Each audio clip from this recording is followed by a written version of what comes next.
Hello, family. Good evening. How are you guys doing today on this beautiful Tuesday? Welcome to another episode of We Need Each Other podcast. A couple of weeks ago, we had our childhood healing episode, and it was absolutely amazing. This is really hard for me to say, but it was our best episode yet. It was just a safe space. It felt like therapy almost, and it was just amazing. So we're back for part 2.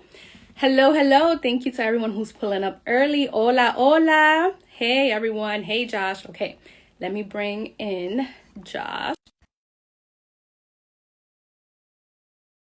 Are feeling good. I hope you guys are healing. I hope you guys are healthy. Hope you guys are happy. Hey!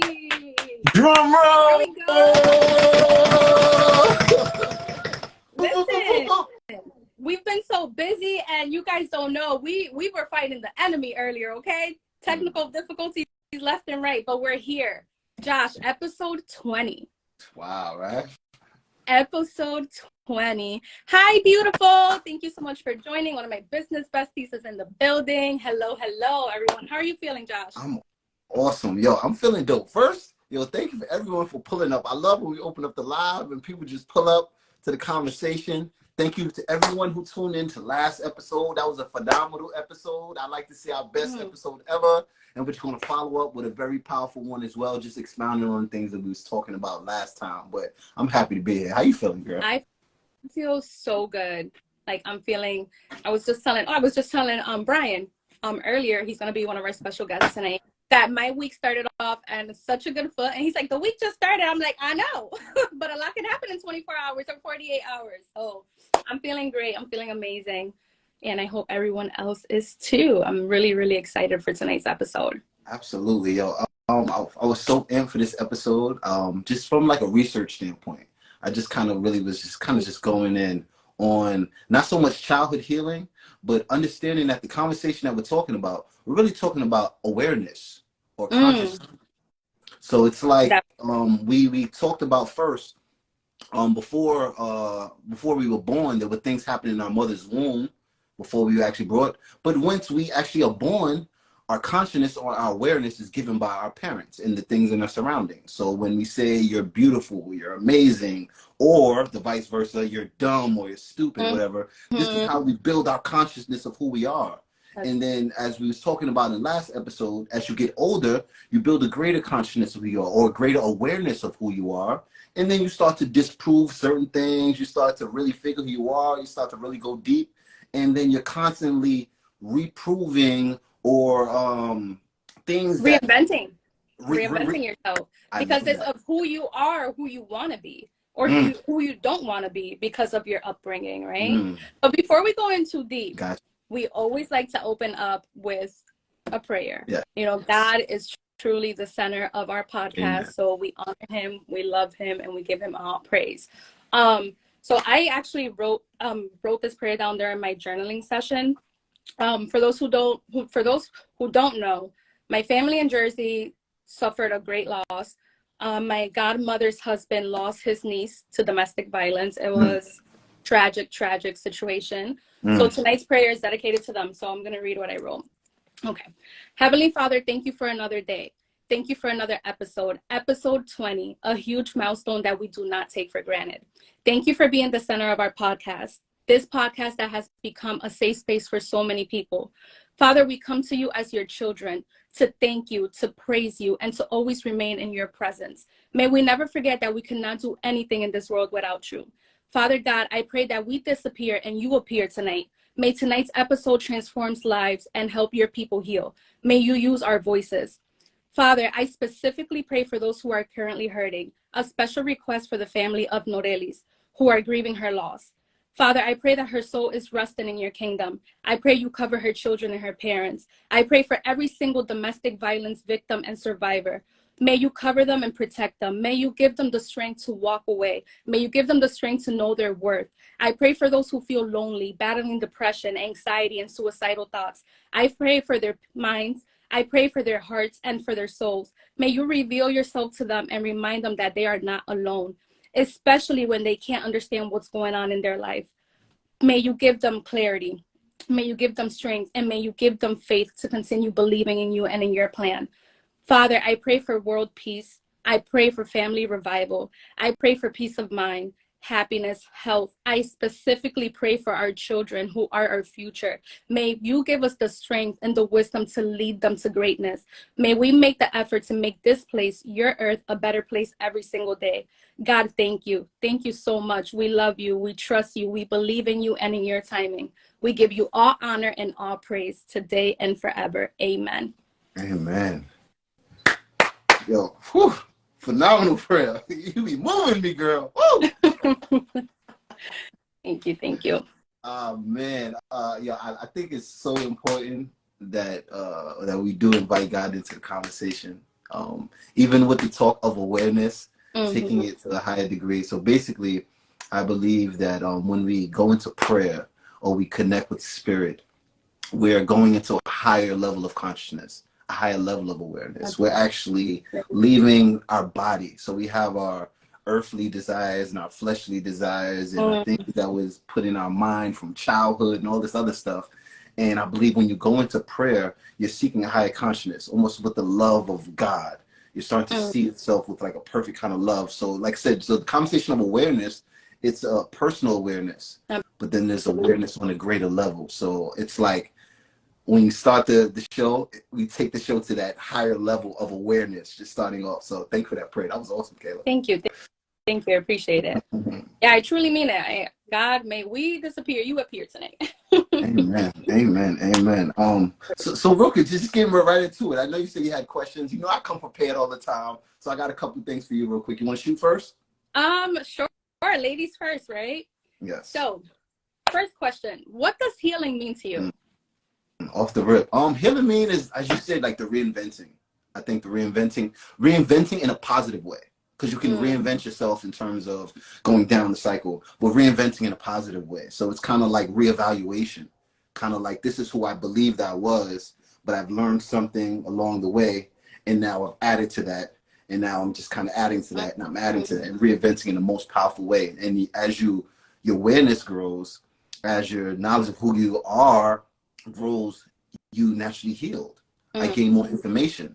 I relate it to like an algorithm in AI. I know it's kind of crazy, but like the way AI kind of learns something and it kind of reinvents itself and it kind of gets better and better and better and better. That's kind of how healing works, or how our mind works in terms of awareness. Just basically reinventing ourselves and learning and then building off what we did yesterday in a positive way. So I think that's healing. Wow. That's really good. Really, really good. It's funny you use that term because I use a similar term to describe healing as well. What are you currently actively doing to heal? So Monday, actually, to kind of even connect with our guests. So I was invited to do like a therapy Bible study, right? So right, it's crazy. So I met our guest Leanna, and basically just being led by God. That's the only way I could describe it. Just being led by God. Basically, she invited. She specializes in helping people hear God, like, you know what I mean, through pretty much walking through her process of how did she go into healing, hearing God and healing. She kind of just pretty much opens the Bible, goes to scripture. So basically we just was at a beautiful place. We opened in prayer, and then we started to talk about some of the deep kind of things. And then I was going through so many things in terms of reevaluation, constant reevaluation of self, connecting with God and connecting with spirit on a deeper level, whether that's through prayer, through meditation, or through vulnerable talking. So I believe even this podcast for me, it's like, it's healing for me in terms of that. So yeah, I'm constantly just being vulnerable, not running from my pain, and learning to connect with spirit on a higher level, so I can kind of see what that perfect love feels like and then bring it down to my human body. Yeah, I know. That's dope. Right? Okay. Right. Mic drop. Third question. Is it easier for you to forgive yourself or to forgive others? Instinctually, all right, crazy. Instinctually, I said to forgive others. It's right. I was we was even talking about this yesterday. So now, forgiveness of others, I'm very clear that the forgiveness is for me and not for the other person. So it's like I can look at someone and say, hey, listen, that's the way their upbringing was. That's the way their mind works. And I'm just as a recipient of that. You know, I don't allow people to hurt me in that same kind of way anymore. So I may distance myself from them. But it's very easy for me to forgive them. And I say, God be with you. Hey, that's powerful on its own. Forgiving yourself on the other level. That's like deep introspection. That's almost, I'm still Deep in dealing the with that. trenches. You hear me? Yes. So just to answer, yes, it's easier for me to forgive others, and I'm learning what that process really looks like to forgive myself. Wow. That's deep. Okay. What you got? Last question. Do you feel that you need to intentionally heal, or do you feel like healing will happen on its own eventually? No, it's definitely intentional. And then I do think there is something about our body, the same way when we have a wound or we have a cut, our body naturally heals. So our body, yes. So it's actually both. Our body naturally goes into that healing process in terms of trying to become better. I think that's just how humans are made. God made us with the ability to kind of constantly reevaluate. So you're in the funk for a while, but at some point you start to say, how do I get out of this? And you're looking for a way out. So when even someone's in depression, I think the body is secretly looking for ways out, looking for avenues that are kind of that. But I do think it definitely needs to be intentional. So when people are signing up for therapy, people are talking about their pain, people are going directly to what hurt them, I believe that is like going to the root cause. That's going, not just allowing the scab to kind of go over, but actually putting medication on it, actually seeking God's face, actually learning what it takes to actually heal. So it is both. It's a natural way, because I do think human beings were naturally trying to get better, but then on the other side, it definitely has to be intentional. Absolutely. Yeah. Awesome questions. I got a couple for you. Real quick, just so I know in terms of their self-awareness, sometimes people can attribute kind of attributes to us by saying you're beautiful, this and this and this, and that's how we learn who we are. But then we kind of just learn from life and stuff like that. So in terms of admiring yourself and affirmation, what do you admire most about yourself? What I admire most about myself? Admire most about yourself? My two things. My heart. My heart is so giving. I want to help everybody that I can. Anybody that I come across with, I cross paths with, I want to change their life in some shape, way, or form. And I just want to inspire them and pour into positivity. So I love that about myself, my heart. And number two, my mindset. When I set my mind to something, I will stick to it until I accomplish it. Love it. For example, my fitness journey. Way back when I was super obese, and I was like, no, I'm gonna lose this weight the natural way. And I did it. Like when I do something, I really truly stick to it.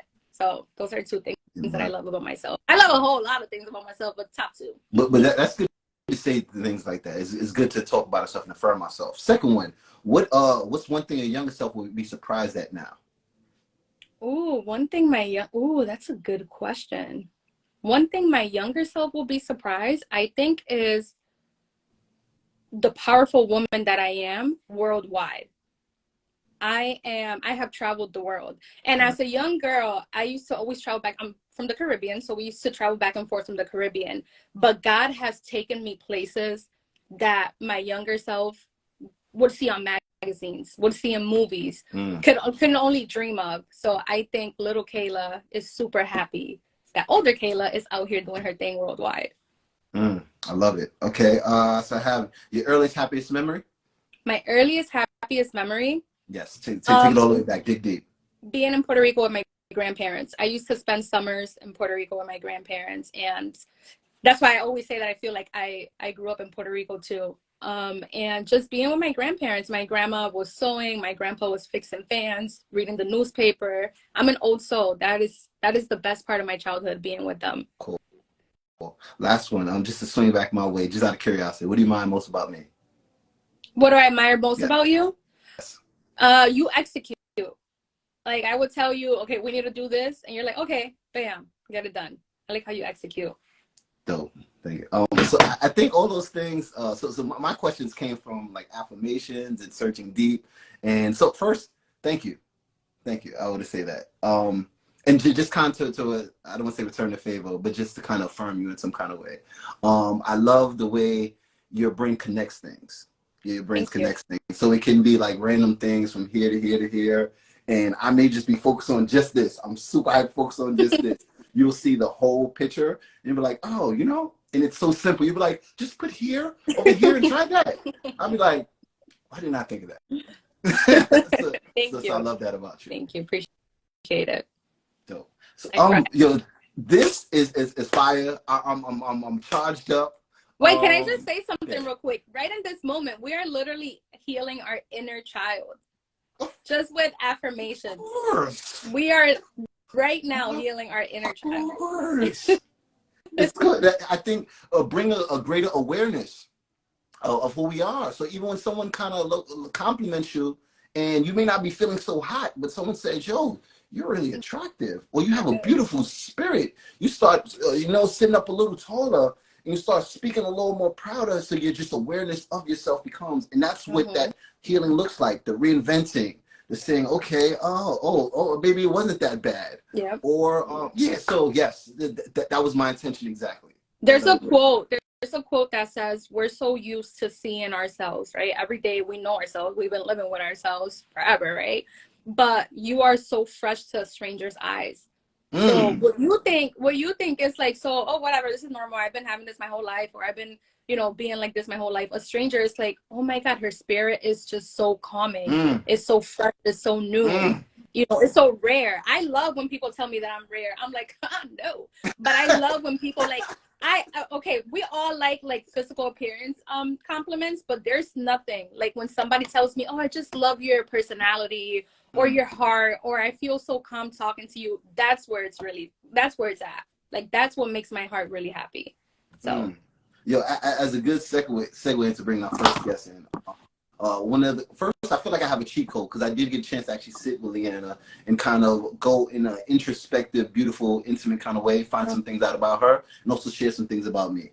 So in terms of, we was talking about, I guess, the physical kind of compliments versus connecting with someone's spirit. So almost like when you see the God in someone, like how much of a top tier compliment that is, saying I can see the God in you. And then we was also talking about connecting with God in yourself, so you're able to recognize that in someone else. And if you don't know what it is from a firsthand relationship standpoint, you probably can't even recognize that in someone else. So actually, it was super. I want to add something to that when you're done. Cool. So I really kind of want to chop that up with Leanna as well, because one of the things that she says that she's really good at is just helping people hear the voice of God. Basically going through her own healing, very intentional.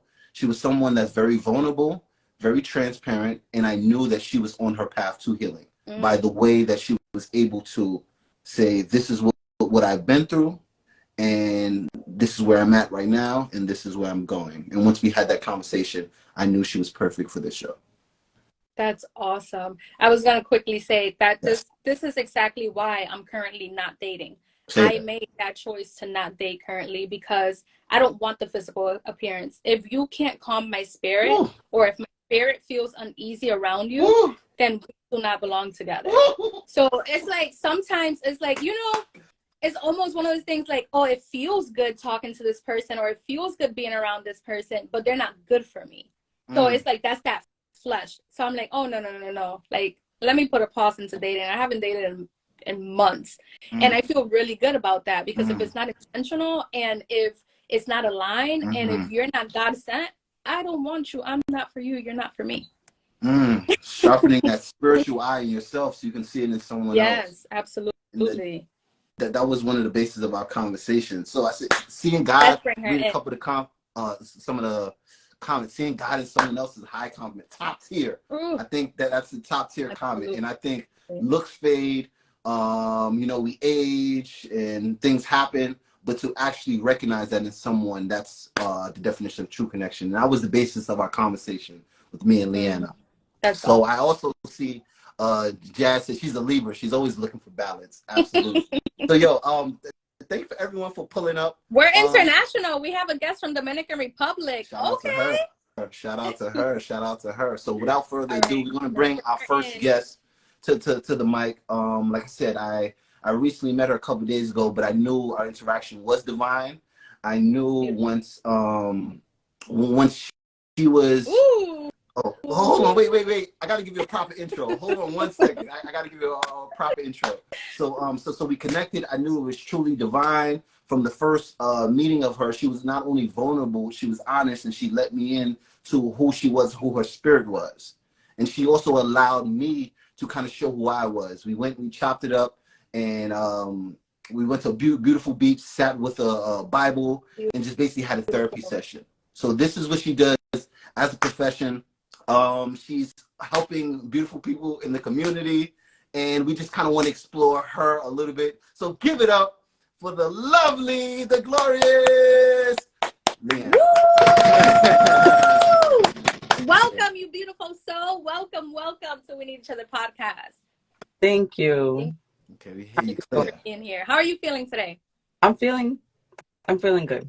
Good. That's what we like to. This is special. Not only is it childhood healing, but it's episode 20. So it's a huge milestone for us, and we are super grateful to have you here. So thank you for your time.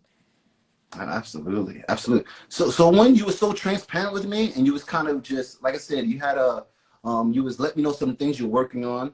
Leanne's working on a podcast of her own, where she's going to take some of these concepts, and she's really on. So that's how we initially connected, in terms of just helping each other out and getting the podcast. And then she opened up this book, and she showed me these writings that she just has, tons and tons and tons of writing.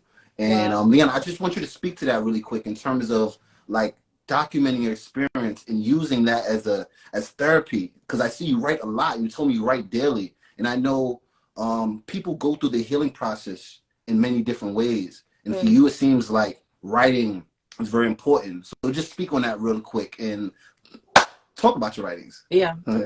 I was little, like writing was always my way of collecting my thoughts, and like we're talking about self-awareness, like that was my way of being self-aware. Mm-hmm. It allowed me to, like I said, collect my thoughts and recognize how I'm feeling and what actually is going on. Because when you think, your thoughts can go either like really, really fast, or you can get distracted, or maybe your thoughts are going really, really slow. But when you write, you're seeing all of your thoughts on the paper, you know what I mean? And it allows you to just like come to a conclusion. But how I got started with the whole like hearing God's voice clearly, I was like completely alone. I was living in a shelter at the time, and I was pregnant, and I like you, Kayla, I was not dating. I was just like, that's all out the window. So that's when I decided to just get in and more in tune with God, and see how he could help me, really, because that's really really why I first came to God. I'm like, God, what can you do for me?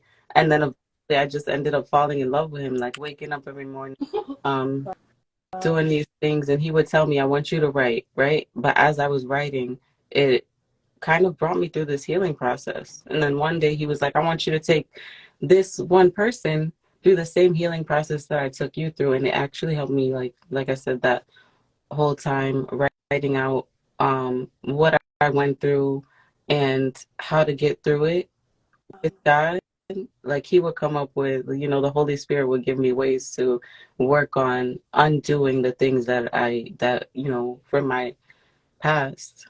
And then he had me bring somebody else through that process, and it ended up being like very beautiful. Wow. And she ended up actually hearing the Lord's voice better too. Wow, wow, there's wait a minute. There's nothing more beautiful than the voice of God, and not everyone has the honor to hear his voice. So wow, you are up here. You mentioned something it was beautiful. You said you've been writing since you were a child. So were you provided like that space to write from your parents? Like they taught you that, or is it something that was almost like self-taught, like I can't speak up, so I'm gonna journal? Or when I was younger, my mom was actually abusive, and so I felt kind of neglected in a way. And I think that's what led me to writing. Like that was my outlet. That was my way of connecting with myself. Wow, beautiful. Beautiful. At what point, or sorry, Josh, you had something to say, because this is so powerful. Okay, flow, girl. We gonna open up the door and let God in.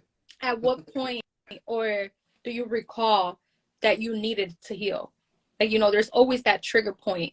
Sometimes life goes by so fast, and we're just in the day-to-day hustle that you don't even sit down to have conversations with yourself. So at what point did you say, ooh, I need to work deep, like I need to heal?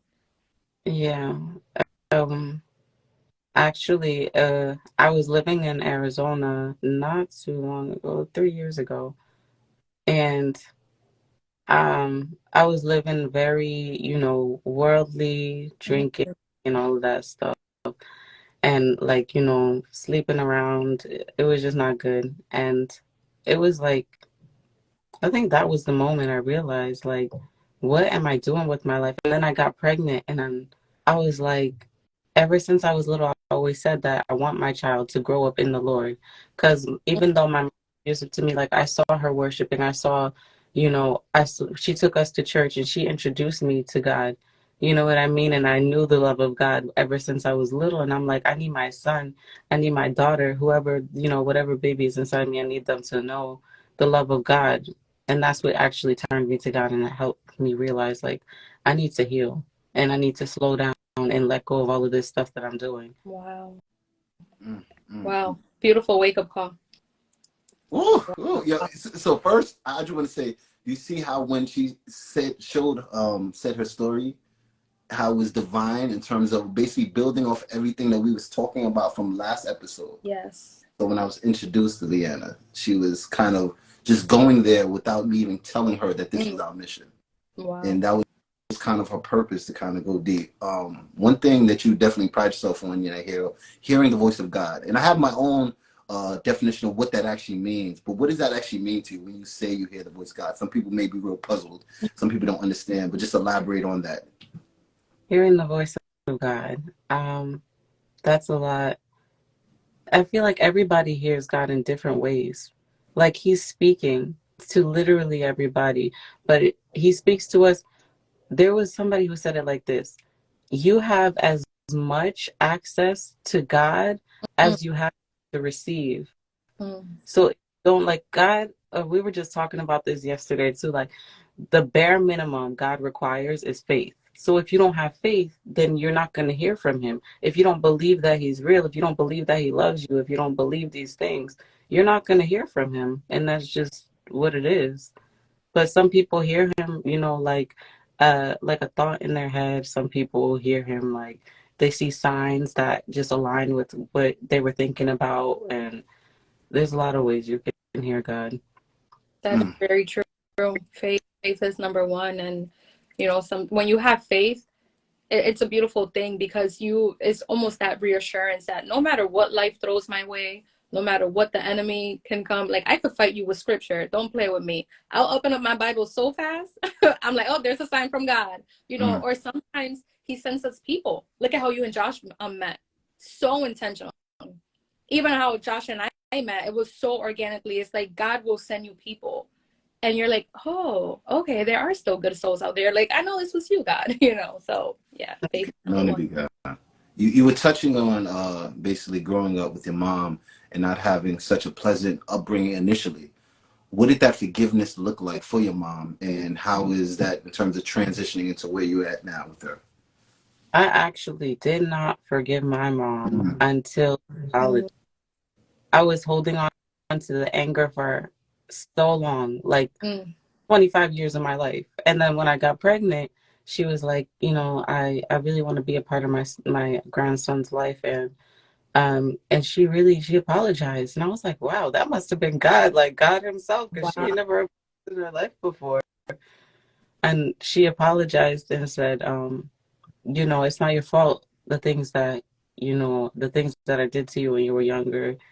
And it was just coming to a recognition that we're all human and we're all just trying, you know what I mean? So I can't really hold that much anger to somebody who's in the same position as me, just trying to make things right. And some know how to make things right. Sometimes from our past traumas, it manifests in a way that hurts other people and you don't even recognize it. Wow. Wow. I'm so happy to hear that she apologized to you. I'm sure your inner child was happy. And it's crazy to think as an adult, when you get that apology from your parent, it's like, wow, that's all I needed as a kid, was a simple sorry. Right. But again, you know, parenthood does not come with a manual, and our parents, especially in our culture, you know, we Within Each Other podcast welcomes everyone, but we were mainly made for our culture, Black, brown, Hispanic community. Especially in our culture, we do not hear apologies growing up. We don't have a lot of safe space growing up, you know. Yeah, we might be loved, but safe space in the sense of speaking up, you know, and requiring an apology. And that a lot of times transpires into our adulthood. You may be in a relationship with someone and they do something to hurt you, that hurts you, and you're like, how do I bring that up? How do I require an apology from him? How do I even tell him that? How do I articulate that bothered me? We don't know because we didn't have that as a child. So I'm really happy to hear that your mom apologized to you. That's beautiful. That was one of the main themes of our last talk. It was coincidentally, first I was talking about going through that process with my mom and actually spending time with her and seeing her as a person, receiving apologies from her. And coincidentally, Kayla was going through something very similar at the same time with her dad. And actually, the power of that apology from your parents is so beautiful, because as we're getting older and we're developing our awareness, our parents are also growing and they're developing their awareness. And sometimes they may not have awareness that they had when you were younger, but when they get it and they can now apologize, that is like top tier and it's beautiful. And that so right way now we can also give them affirmation, right? Say that.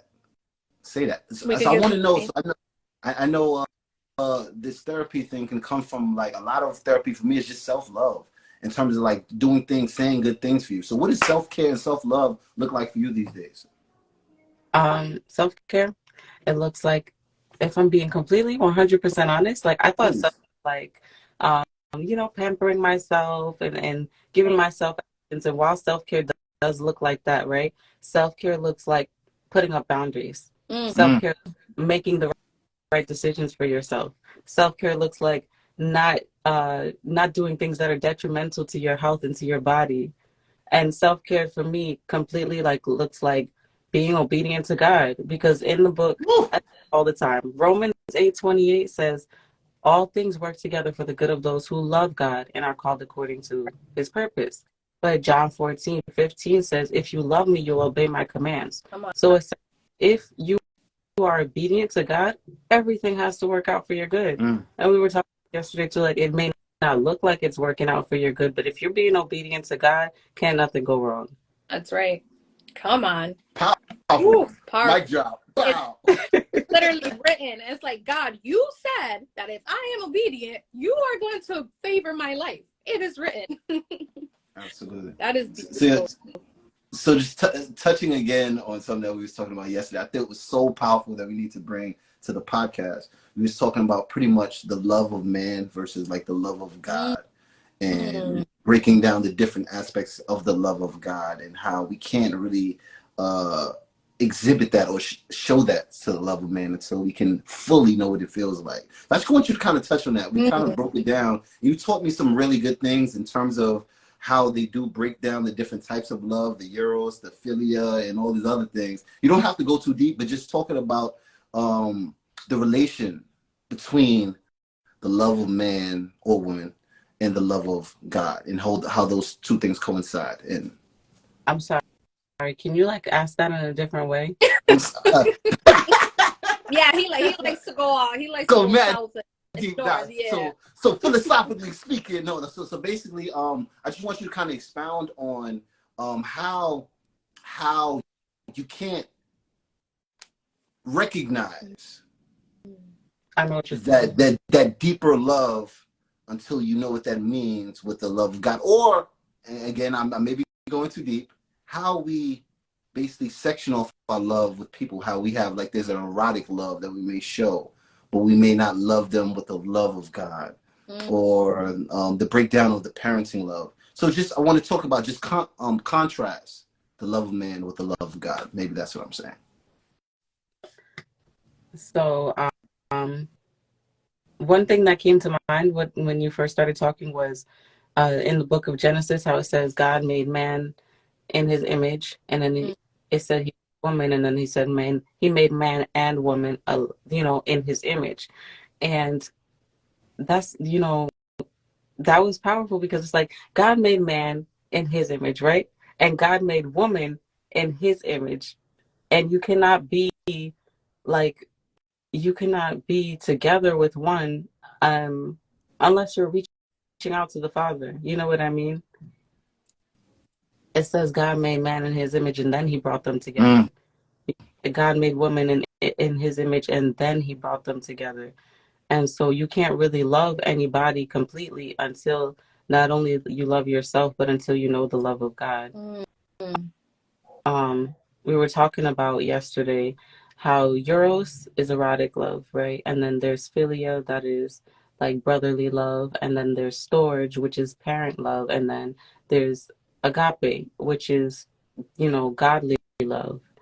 And marriage looks like a reflection of relationship with God. That's what marriage is supposed to be. So in a marriage, it's all of those loves are, supposed to connect with each other. You're supposed to have all of these.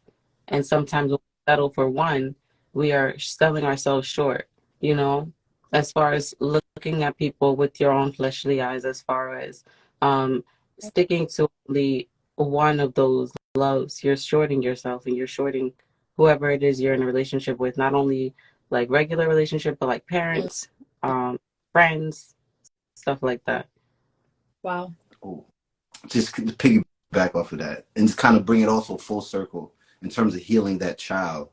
We were talking about love of man, but I took those same words in love of self. We can't love ourselves on that deeper level until we know what that is also with that relationship with God.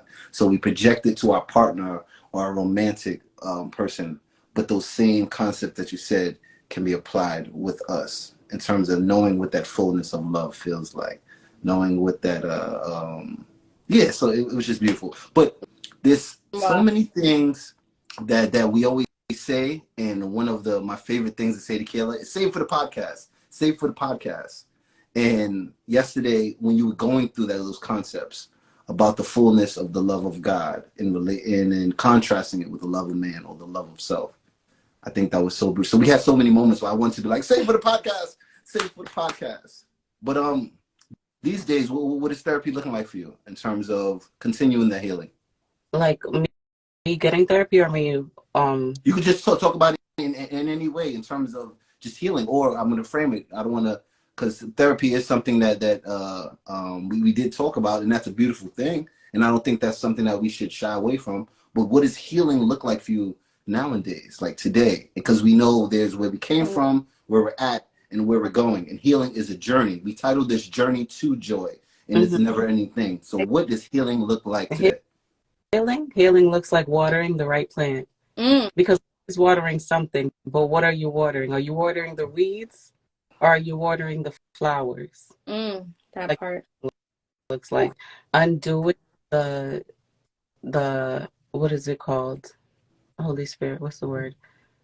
The stigmas and stuff like that. Undoing those things that, as we grow up, we're taught to believe. Like one of the things we also talked about yesterday is some of the things that we're taught to believe when we're growing up is that you treat things the way that they are. And that's not the truth. I was talking about how Jesus was brutally beaten. He was on the cross. People spit on him. People cursed at him, all of this stuff. But he wasn't a reflection of what people did to him. And sometimes healing takes that recognition. Like, I'm not a reflection of what people did to me. I'm not a reflection of how people treat me. And I'm going to water that plant. I'm not going to choose to water that anymore. Wow. Bars. She said water the plant and not the weeds. Kind of what you feed into, and that's what's going to grow on either side. Bars. That girl, we need you for another episode. You hear me? I have a question for you. Now that you're a parent, what would you do differently, or what are you doing differently that you didn't have growing up from your parents? What are you giving your child? I feel like communication, like we were talking about culture and now in the Black community, it's like I feel like one of the things that I always said I was never going to do to my child is because I said so. That is mental to a child's health. They are now confused about what decisions they can make. They don't even know that they can make decisions on their own. And the things that I do differently is when he's throwing a fit. When kids throw a fit, some parents, they they just beat them and stuff like that. I'm not going to say some parents. I'm just going to speak from my personal experience. When I was younger and I would, act out in certain ways, I would just get beat. There was no conversation. But when a kid throws fits, I get down to his level and I say, what is it that you need right now? And he's learning how to talk more and more. So I just name things like, do you need water? Do you need a hug? Do you need attention? What is it that you need right now? You can use your words. That's okay. It's okay. I understand that being angry and helping him recognize what it is he's actually feeling. Awareness with learning how to do things better than our parents did. Awareness. You are a great young man. You are that foundation that he's going to have. Ooh. So real quick, I just want to give a round of applause for you, for your path, to your journey of healing, and the healing that you're exhibiting your son in terms of doing things better. So I just want to clap it up for you. Most important, clap it up for you. Your walk with God.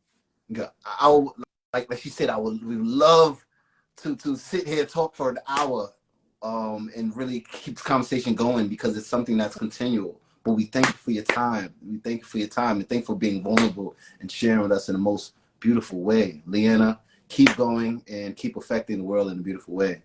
Real quick, I know you're still getting together, but just plug in your concept for your podcast. I don't know if you're ready to release it yet. If you want to release a name, or you want to just tell anything about what where you're going from here.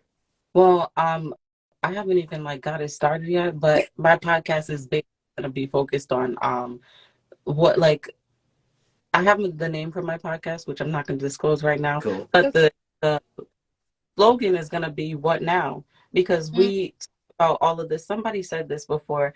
We talk too much about what happened prior. We talk too much about where we came from instead of where we're going. And that podcast is going to be focused on mostly how to hear God's voice and what now? Yes, I'm hurt. Yes, I'm yes, this happened to me. Yes, I act this way because this happened to me, but how do I undo this? And that's what basically I want to talk about more. I love that. You're going to push people to execute. Kudos to you. Praise God. So we're looking out for what you have next, and we thank you, and we appreciate you spending some time with us on We Need Each Other podcast. We are here to support you. Thank you. Thank you for. It was a great conversation. Amen. Peace. Love. Here, honey. Oh man. Wow.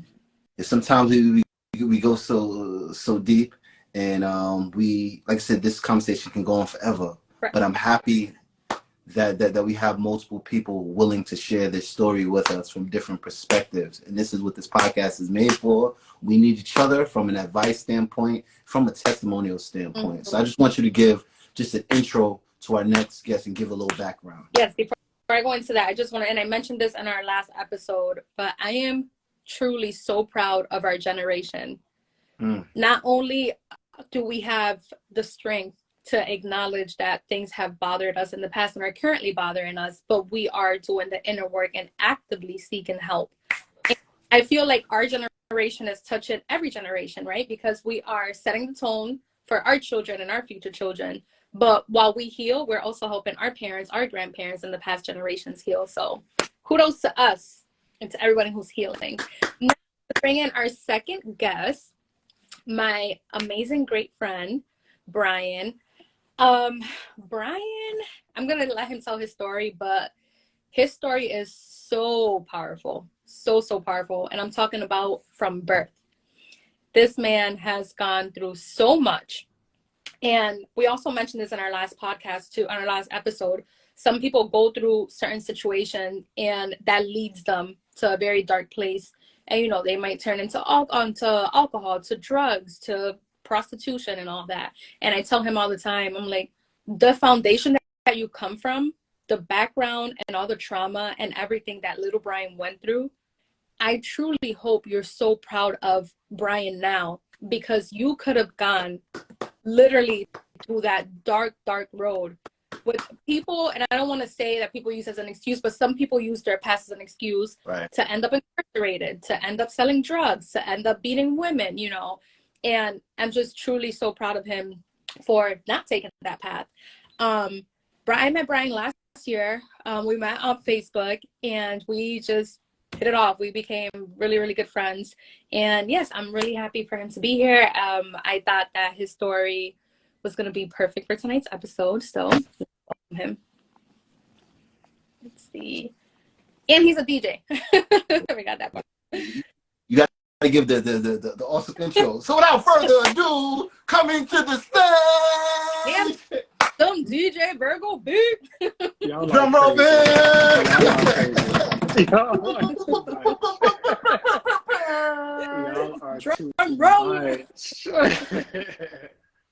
Hi, Brian. Welcome to We Need Each Other podcast. Yes, we do need each other. Yes. Right. Great. Yeah. Peace. How you feeling, brother?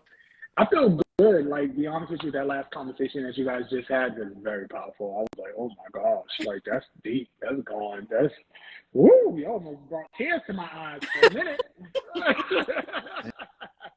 Say that. Oh man. Yo, it's a pleasure to meet you, my brother. Oh yeah, definitely. First, to start, thank you for your time and thanks for sharing your story. I know sometimes people have a hard time with being vulnerable or being honest about their past. Some people hold it in, and I do know that one of the first paths to healing is exposing. You can't heal what you don't reveal. So we thank you for just being here, first and foremost. Thank you. So, and we take it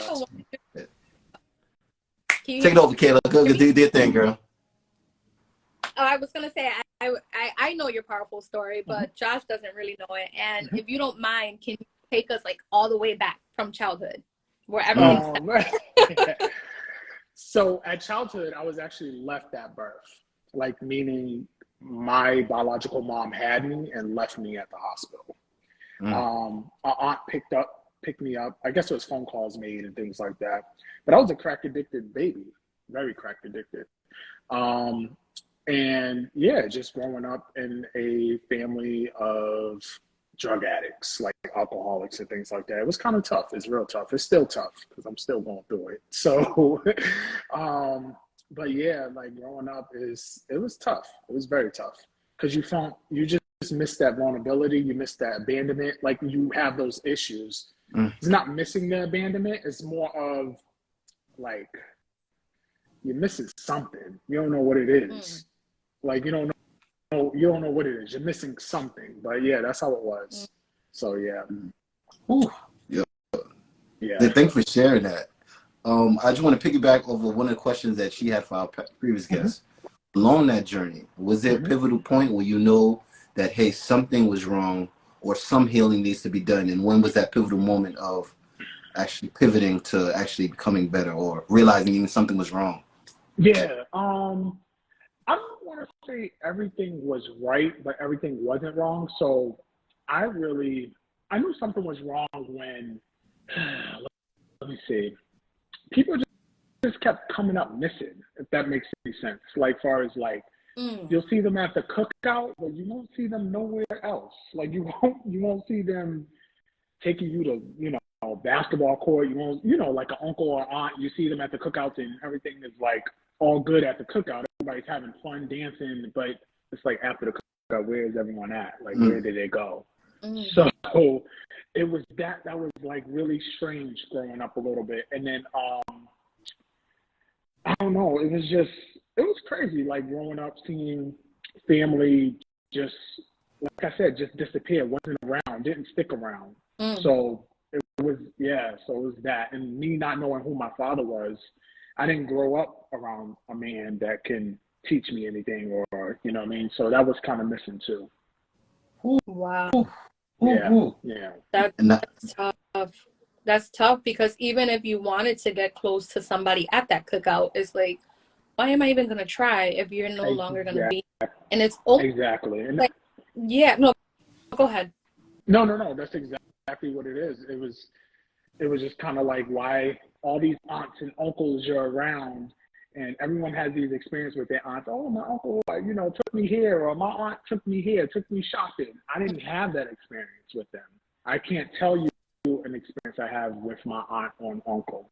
I could tell you what drugs they use. I can tell you what, things got missing at the cookout in the room. Like some things got stolen in my house. I could tell you that. Wow. But yeah, I can't really tell you like the experience I had with an uncle or aunt. Wow. It's almost like once you start growing up, from that little boy into teenager into adulthood, it's like your mind, and you realize like subconsciously you're like, it's trained to not depend on anyone. It's trained to on anyone's presence, right? Like you meet friends or get a relationship, and it's like, oh, I know you're gonna leave because I've always been alone. Like I've been around people, but I've been, wow, that's tough. Yeah, it is tough, very tough. Yeah. So I can't imagine, me personally, going through some of the things you probably went through. My story is very different than yours. But I know the things that we go through in childhood, they manifest later on in our lives. And sometimes we're still processing to see how they manifest in our behaviors now. Do you see any correlations to basically what you went through in childhood and how it has manifested in you now as an adult? Oh my goodness. Like, so when I was younger, it was funny. I seen a video, I want to say early on Instagram, and a little boy was saying how he wished he was white. I used to say that when I was younger, because when we went to the mall, I didn't have no like bags and stuff. We went to the mall for like stupid stuff, like for a CD or a DVD or a VHS tape or something like that. We didn't go to the mall for like these nice clothes and all these things. And I remember me saying that. I was like, damn, I wish I was white. They had the family, everybody holding bags, everyone's holding hands, everyone's doing, we ain't doing this. We all separated and we running around the mall looking crazy. And you know what I mean? Wow. So it's that part. So now I just embrace my Blackness, and I just realize how hard I have to work for myself as an adult. So yeah, I mean, I get it. And some people are like, why you wish you was that? Why did you wish you were white? Why? Because it's what I've seen, what I was brought up to be. You know what I mean? We didn't go to the mall for our clothes like that. I went to, my mom used to take me to, the thrift store. I used to call Morgan Memorials or something like that. But yeah, we used to go to the thrift store. So it was that part that really, taught me, like as an adult. Like now I can appreciate my Blackness. I can appreciate who I am now. Shout out to that. Yeah. Wow. Yeah. Mic drop. Do you mind me? Good. I was gonna say, do you mind me asking? So I did see, this is no judgment. I did see it was on the status that you had put, maybe jokingly, maybe seriously. You said, hey, basically, I'm going through the depression. Send me some yippee pictures. Right? All right. You kind of joking going, but in terms of your journey right now, is that something that you actively are facing or actively are going through, whether it's bouts of depression, whether momentarily, and how is your mental state today? Oh my goodness. To be honest with you, I just want to say God did it. I was in a mental state, like I was depressed as hell the last 2 months, living situations, moving and things like that. I just want to say the grace of God, like really, the grace of God really just brought me through. I don't know who prayed for me. I don't know who had faith in me. I don't know who.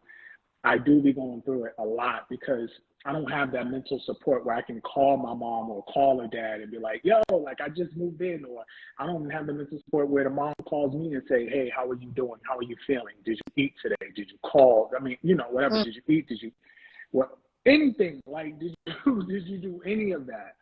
So I don't have those opportunities like as an adult, and that's what I need now more. I feel like, I don't know, I feel like I need my parents now, like as an adult. That part. Like, I don't know, like I just feel like as a child, of course, you need them and things like that, but you're doing your own thing, you're running around, you're, with your friends and things, but I feel like as an adult, I need them now, and I don't have that. So, yeah. I do be going through depression, but no, I don't need no pictures.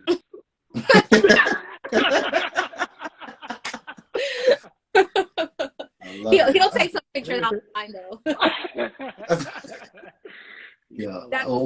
You mentioned something so important, and I didn't even realize. Yeah. Oh, it's so true. We do need our parents more in adulthood, because now life be lifing in adulthood. And you're like, and we used to, oh my, and we used to say like, oh, I can't wait till we get older. I can't wait till I get grown and okay, leave. And now look at for us. what? Like, Look at right. things was a little Wow. cheaper though back then. I ain't going front, but no, no, but seriously, you do like.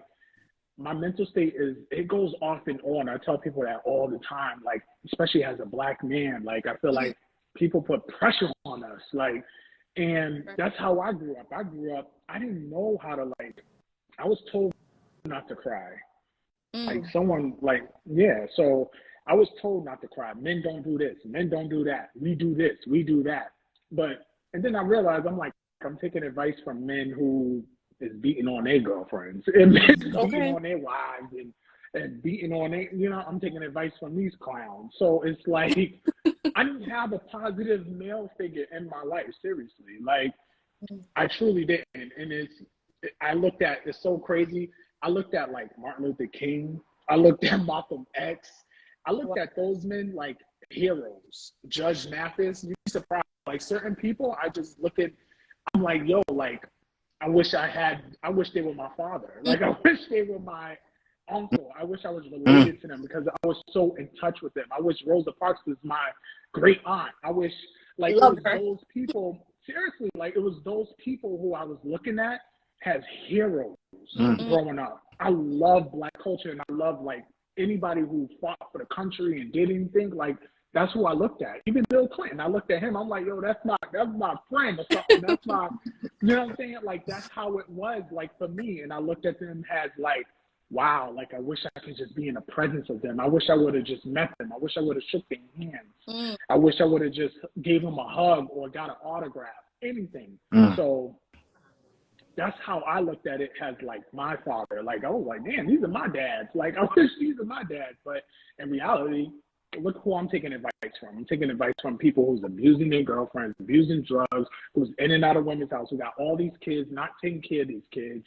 I'm taking advice from them. Oh, they're telling you, oh, go to school, but none of them are even walking me to school or taking me to school or even guiding me to go into school. So it's that part. That's what I meant. Like, it's just, yeah. Wow.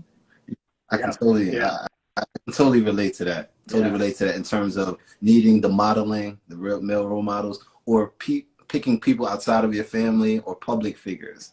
Right. As a statement of, I can totally relate to that. Wow. But one of the beautiful things, those are like resources that we kind of have available for us, whether it's on TV or whatever. But on a serious, definitely side, the resources in our community sometimes are lacking, whether that's personal resources or professional resources. Yeah. What resources are you using right now? Because this is beautiful to speak on our podcast and speak your truth. But in terms of your journey to healing, what resources do you have available? And do you have any resources, and how are you actually going through that healing process? Yes, definitely. I was doing therapy for a few years, actually. And I'm going to tell you my therapy journey. So I did therapy when I was 20, I think I was like 28, 29. And I was in therapy for like 2 years, and I realized there was something changing in me. I was like, wow, like I'm becoming like this man almost, like, you know what I mean? Like I'm becoming an adult. Like, I don't know, like it was different. And mind you, I was getting a therapist. The therapist was my age at the time. And I literally walked into therapy and he left. Like, he was just like, yo, today's our last day of therapy. I got a new job. I got to take care of my wife. Like, seriously. And I was like, what? I was cussing. Like, I was like, what are you, Like, he was like, yeah, I got a job at the hospital. I'm working with more in-depth patients. And it was our last session, no warning or anything. And I was like, okay. So most of the session, the last session was me saying goodbye.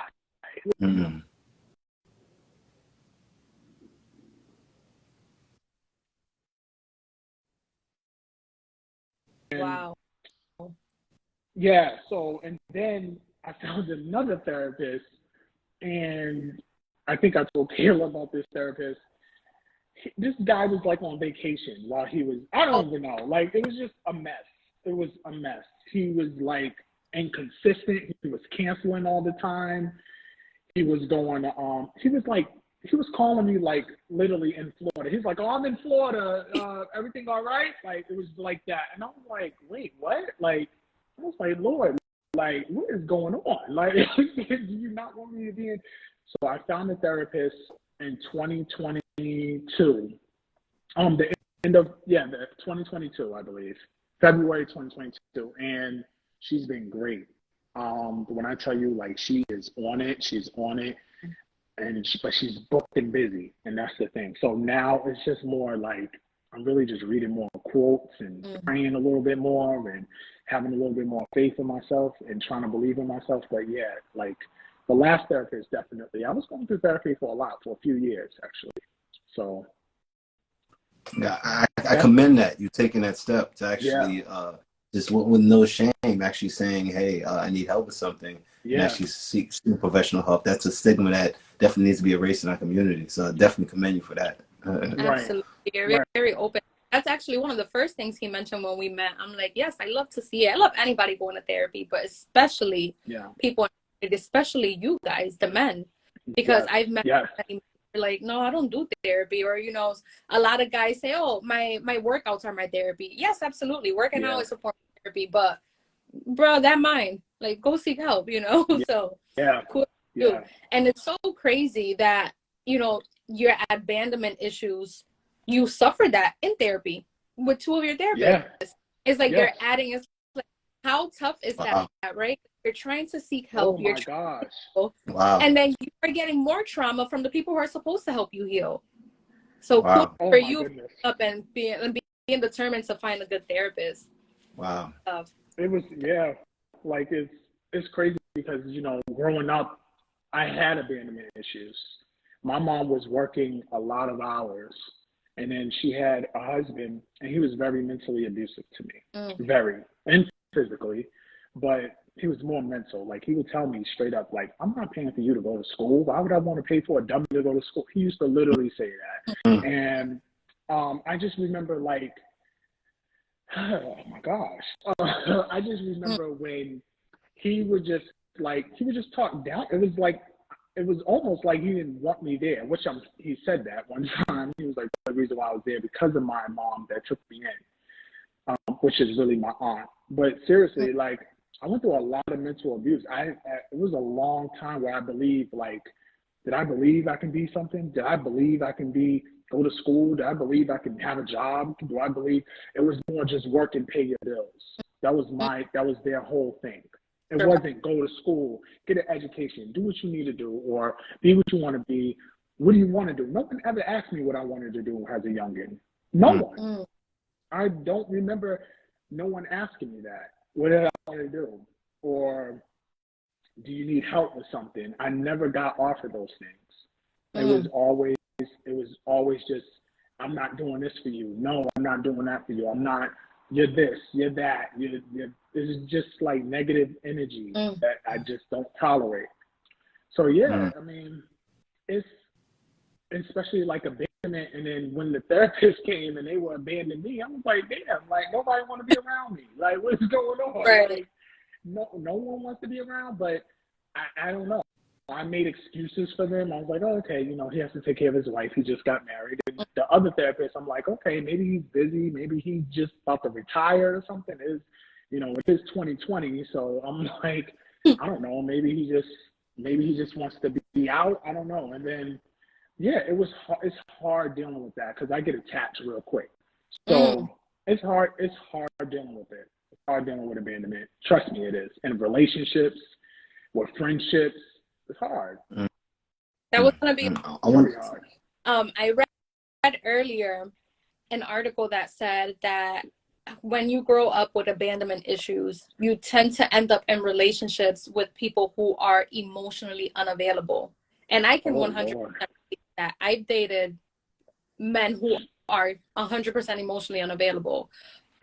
So for you, how did that transpire into relationships? Were you emotionally available for your women and vice versa, or you guys like? Great question. Yes. So I was in a relationship for 3.5 years from 2019 until the beginning of 2021, actually January 1st, 2021. And the worst. It was the worst. Like when I say about, I'm not even talking about the relationship, I'm talking about what I offered. I didn't offer shit. Like, excuse my language, but I didn't offer anything. Like when I tell you, like I didn't offer no communication, I didn't offer no emotional support, I didn't offer nothing. Hell, I damn near offer money. I didn't have that. So it was like, seriously, it was almost just like I was there, if that makes any sense. And I seen the person that she was becoming because of me. Like she would literally jump off a building for me. She would do this for me, and I would really reject it. I would really just go off on it. I'd be like, no, like I did not know how to communicate at all. When I tell you at all, it was so bad. Sometimes I think about it, I'm like, I can't believe I said that to her. I can't believe I even twisted my lips to even do that. Or I can't believe I thought about that. Like it's crazy. So yeah, it does trickle down to your relationships because it was bad. It was real bad. And I'm so glad. Oh, God turned it around. Won't he do it? And he did it. And I don't know, now I'm just more of a calm, ready to talk. I'm communicating. Like I was like, wow, like I seen the changes in me. I'm like, damn, like I remember I would go off if someone did that. I would go off if someone said that. But now it's just literally, I'm balancing. I'm balancing it all out. So yeah, it does. Oh, those relationships is tricky though. Oh my goodness. Yeah, I love that. I love the hit process. We need. I'm a strong believer. We need those relationships. They're not, do. because we really so much stronger and wiser, and most importantly, you come out closer looking with God. Definitely. Really quick, I just want to acknowledge everyone in the comments. Thank you so much. Ooh, you guys are going in. That's what I'm talking about. I want to add something said that we even talked about in our previous episode, and also at the beginning of this episode. Sometimes you can't exhibit something that you don't have, or we're literally a reflection of what has been poured into us. So first, I thank you for just being honest and transparent and talking about sometimes like what you had inside of you were just exhibiting that and spilling over to that. So even with the relationship with God, taking the full circle, you don't know what that real full love can look like until you can kind of feel it from either a higher consciousness or from other people, till you learn how to communicate with yourself, and then you can learn how to do it with other people. So it is a journey, and I appreciate you talking about your journey. And I encourage you to keep on going, to receive resources and keep on going deeper, learning to communicate better. A big thing that we that shapes who we are is affirmations and people seeing something in you. And brother, in this small time that we've conversed, I can see you as an intelligent, very heartwarming, courageous brother. And absolutely. And we need to hear that from an honest standpoint. Definitely. And now the things that you have inside of you, someone else needs. One of the things that I did as a form of therapy, the things that I was lacking or the things that I was looking for, I learned to try to provide them for other ones. Whether it's a younger person or someone in our community, which kind of mirrors the sentiment of our podcast. We need each other. So I want you to just not only seek resources to make yourself better, but use that good stuff that you have inside of you to share with someone else, bro. Thank you. I appreciate that. And seriously, like, I love that. And I always tell people, like, I love when people connect, like, especially Black and brown communities. Oh my gosh. I just want them to connect more. Like, tell each other we love each other or something. Or, hey, are you having a good day? Are you okay? Are you, you know, how's your kids doing? Yes, like, people don't understand the things that people be going through. And that's what I'm saying. Like, even me growing up, I had a lot of death in my family, a lot. And no one's ever took me to therapy. My parents didn't take me to therapy. My mom didn't take me to therapy or anything like that. She just picked up the pieces and go with it. And I also want to tell people, like, don't, like someone told me, I forgot, they said something like Sunday's best. They said, you're going through all this mess Monday through Saturday, but Sunday you had to get up and go to church. And that's what I had to do. I had to get up and go to church. Mind you, I just got beat up in the car on the way there. And and mind you, I got snatched up in church one time. So, and then after church, I remember one time my mom, she almost stabbed me with a fork. So I was like, damn, like, so my thing is, it's like, seriously, like, talk to somebody, reach out, like, love somebody. I don't, like, that's what I'm saying. I just want us to connect here. Like, we need each other. You know what I'm saying? Like, real stuff. Like, we definitely need each other. And people don't understand that. Like, especially after 2020, it seemed like people just went crazy. So I don't know. I just want people to just connect more, reach out, just say hello, just say how you doing. I love you. I'm thinking about you. I didn't, you know what I'm saying? Whatever, just say it. Reach out. You don't know, you never know what somebody's going through. Absolutely. You never know. You never know. So yeah. Especially, you know, it's so beautiful to see this right here. 2 Black men. Yes. Each other compliment. Yes. You know, especially and I love it. In our community, that doesn't happen. It's like, oh, they'll teach you how to hug, they'll teach you how to rap, sell drugs, drink, beat a woman, but they won't ever sit there and be like, brother, like, you know, you're handsome, you're smart, like, I'm proud of you, I get this from you. That is so important, and we lack that so much in our community. So much. And not so much like women to women. Sometimes it is women to women too, because some women might love other women, but mainly with men. It will take so much for you guys to give another man a compliment or even a hug. It's like, if you hug a man, oh, you're gay. What? Yeah. Gay off a hug? Right. Like, come on. Right. Just to kind of reiterate. No, go ahead. I'm sorry. No, I was just going to say, it goes back to what's been poured inside of you is what you have. So if you never received that love, you never been told that love, it's hard to show that. And thank God I had a lot of men in my life who affirmed a lot of things. So it's easy for me to recognize that in someone else and understanding the strength in building that. It takes absolutely nothing away from you, and understand what it does for your self-esteem. Absolutely. It does for your awareness. So I would like to just ask you, if you had someone who was in the position of yourself as a young child, or someone who was going through the things that you were going to, what would you either say to that person or either to your younger self as a grown man now?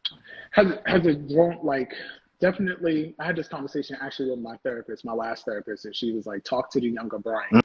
And she was like, tell him what you're missing. Tell him what's going on now. And I definitely would tell him or anybody, love each other, talk up, speak up. If something's hurting you, speak up.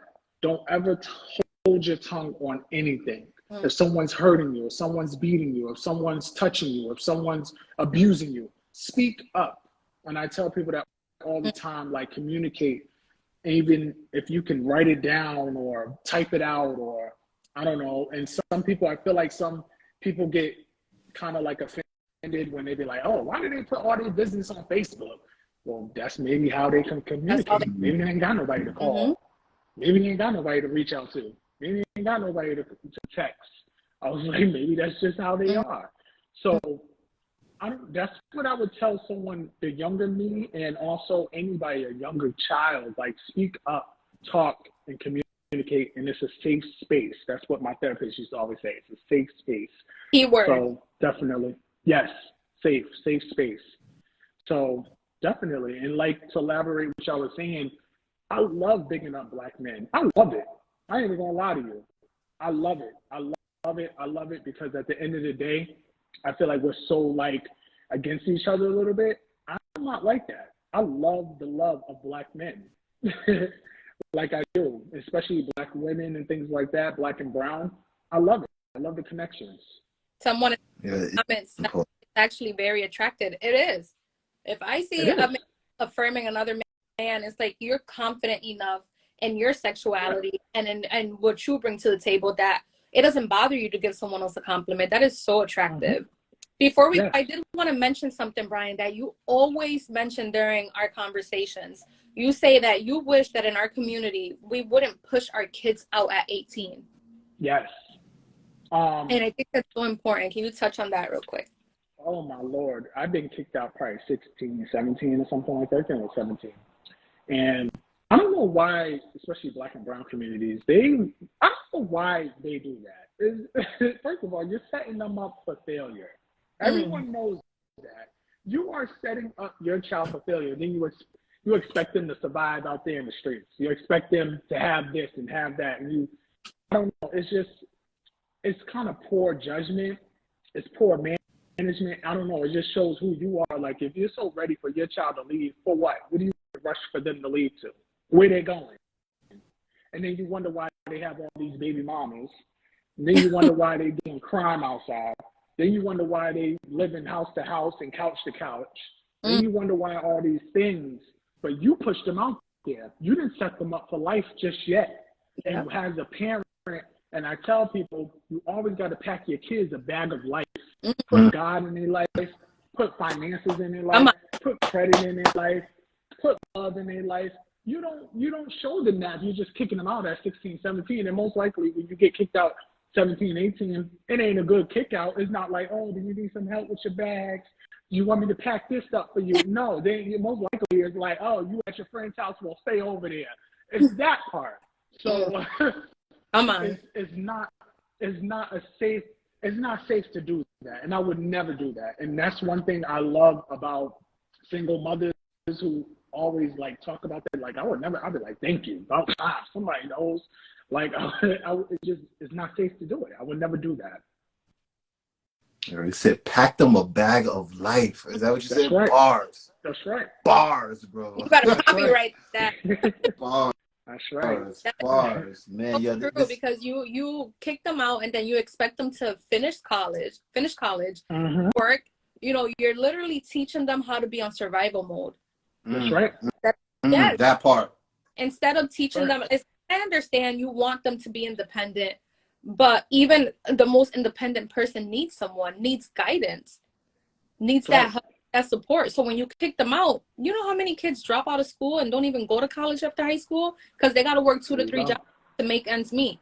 Just to survive. That's right. Yeah, that generational trauma continues because now they're like, oh, I'm just working 3 jobs just like my mom did, just to make ends meet and survive. Yeah. That's crazy. Bars. Yeah. Yo, this is exactly what this podcast was made for. When we designed We Need Each Other podcast, we know not only just perspectives, man to woman, man to man, woman to woman, from an inside perspective, we just need each other. So, and this is a collective effort. Even healing is a collective effort, whether it's communing with you and God, you and your therapist, you and your parents or whatever. So I thank you for playing a part in this family and your brother, your family to this podcast, brother. Thank you. Thank you.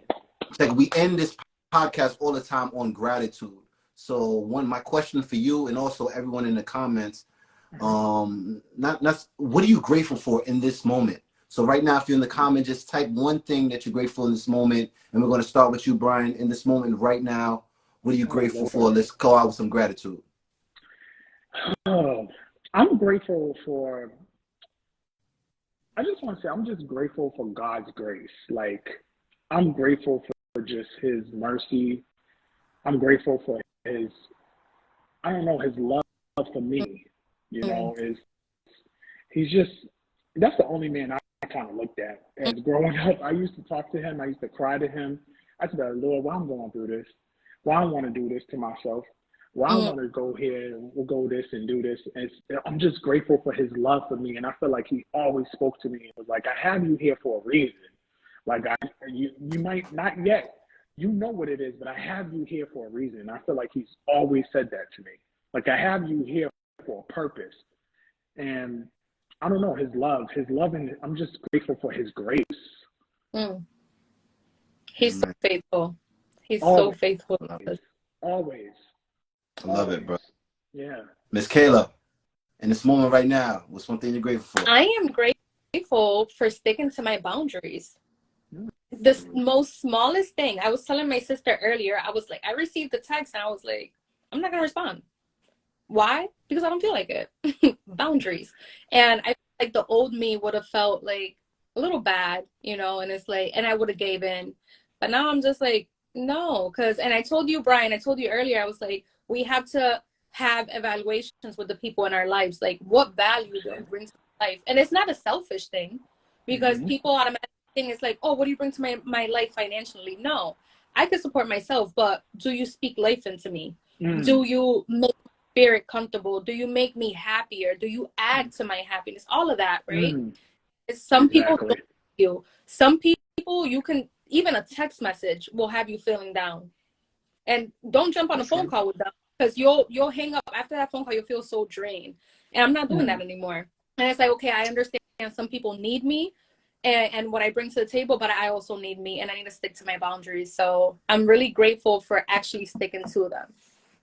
Perfect. Say that. I'm grateful in this moment for divine connections. People who come into your life unexpectedly, God putting things together, and in the most miraculous way. This has been a beautiful journey, not only just with this podcast, but just in life in general.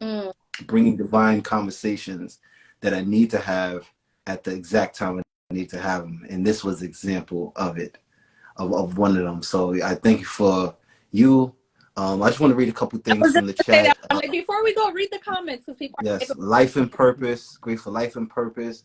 Nisha said, thank you for life and strength to keep pushing forward no matter what. Grateful for being present in spaces like that. And I'm grateful for each and every one of you who pulled up to the chat, who's going to see this, whether live or on the replay. And I'm grateful for you, my brother Brian, right now in this moment. I'm grateful for Leanna for sharing her story, and grateful for everyone who continues to want to be better and not only heal that childhood, but also heal that adulthood as well. Definitely. And I want to say I'm grateful for y'all for 20 episodes. Thank you. Air bombs. No, definitely want to. Right. Definitely want to. I'm grateful for y'all for bringing this to life, like bringing it to light, bringing it to life, bringing it to people's doorstep, bringing it to people's homes. So yes, definitely grateful for y'all too. Also. Thank you. We appreciate you. Keep doing it. We always, we're very intentional, and we always tell God, like, give us the words and give us the wisdom. Like, what do you want us to say to your people? Like I mentioned earlier, may we disappear and you appear, use our voices. And I truly, truly, truly believe, and I know that we are helping people heal, and we're healing ourselves too. Like this podcast has been such a therapy and such life change. Talk about it. And I want to say, just to add, we are now available on all major platforms, podcast platforms, from Spotify to Apple Podcasts, Deezer, and all these other things. So shortly after we do this, we're going to upload this to YouTube and all the other sites. So we need each other. Podcast is in a position to reach more and more people. And I just thank God for this platform. And truly, grateful for everyone who played any aspect in it, from a listener standpoint or a participant standpoint, and I don't take it for granted. Yes, we couldn't do this without our audience. We couldn't do it without our guest speakers, our families. My sister's always in the building. Someone in the comments says, this session was literally healing. Thank you, guys. Thank you for tuning in and being a part of our family. We truly thank you all, and most importantly, we thank God. Amen. So next time, this has been another great episode of We Need Each Other podcast. So next time, love and light. See y'all later. Peace.